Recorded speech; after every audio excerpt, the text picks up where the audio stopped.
Un po' particolare a quelli che affrontano col coraggio del buon umore anche le difficoltà che possono incontrare in giornate come queste, dove si accetta il rischio, insomma, di qualche inconveniente.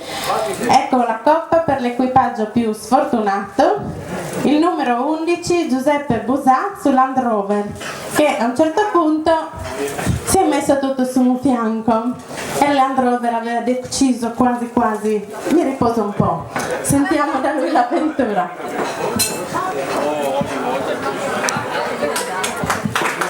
Cosa è successo?